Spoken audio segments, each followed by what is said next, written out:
Lena Brockway, and this is People in Perspective. Joining me in today's edition is Amy Phillips, Riverside Brookfield High School's librarian. Welcome to the show. Thank you, Lena. So, Ms. Phillips, you are our librarian, but we'd like to get to know more about you. So, who and what inspired you to become a librarian? Well, after graduating college, I didn't quite know what to do. I had started working as a high school diving coach, and I learned that I really liked working with teenagers and teaching. And I kind of thought back to all the teachers that I really enjoyed growing up, and so I looked into going back into teaching. As I was doing that, my mom actually was the one who suggested, why don't you go to library school? Why don't you become a school librarian?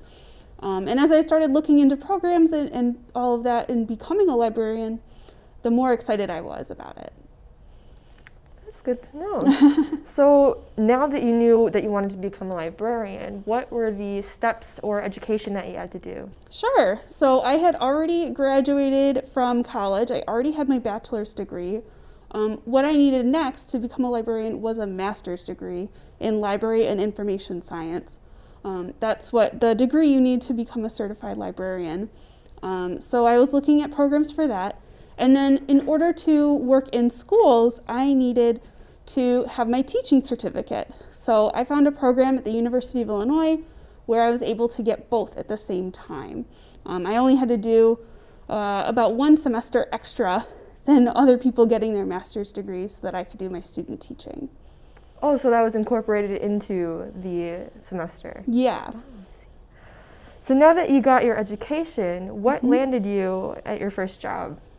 Well, it was a little bit difficult finding that first job, even as you know, as a teenager getting your first job, sometimes it can be a little bit difficult.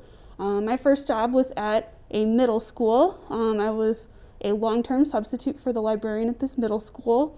And then after that, because the substitute's only there for a certain amount of time, I went to an elementary school, and that was my first full-time job, which was a lot of fun. So after your first job, how did you end up at RB? Well, so that first job was at that elementary school. It was kindergarten through 6th grade. And while I really loved working with the older kids, I realized that the younger kids, working with them, wasn't very much for me. Story time is great, but it just wasn't exactly what I wanted to do, because I remembered I really liked working with teenagers, and I still wanted to be a diving coach for high school. So that's when I started looking elsewhere, and I found Riverside Brookfield High School, and I'm so happy to be here now. We're happy to have you too.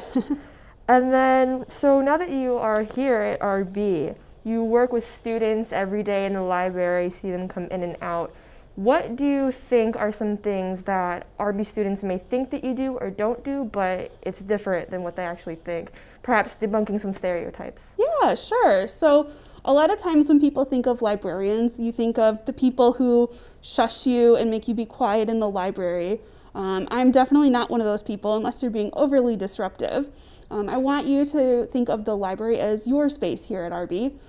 It is a space for students to hang out, to work together, and get work done and be comfortable doing that. So that is what I strive to do at the library. And then also, a lot of people think that being a librarian is just about reading books. And yes, that is part of my job, and I read a lot about books. But I also do a lot of teaching as well. I teach students about research, and I push into classes and help teachers with instructional units and things like that. So it's more than just books. More than just books, yes, indeed it is. And then, could you please tell us what the daily life of a librarian would look like? What do you do on a day-to-day basis? Sure. Well, before the pandemic, when everybody was here at school, I would always help supervise the library during all the periods 1 through 7. As students would come in during study hall or come in as a class and check out books, things like that. And then I also spent a lot of time each week reaching out to teachers, seeing if they needed any help, creating lesson plans about different topics such as digital citizenship and research and citations and things like that. And That's a big majority of my job. And I guess the other thing I do is I maintain all of the web presence for the library. I have a website and also social media. That's good that you do all those things. Would you say that you are more in the classroom, or would you say that you're more in the library? Most of the time I'm in the library, as if you remember into your own classes, you don't always need help with instruction in research. You're not always doing research projects. You're not always looking for new books. I do try to get into classes at least once a week if I can, or at least connect with classes at least once a week. So that's always good. Well, thank you, Ms. Phillips, for joining me on this edition of RBTV's People in Perspective. It was so nice learning more about you. Thank you. This is People in Perspective. I'm Lena Brockway, and we'll see you next time.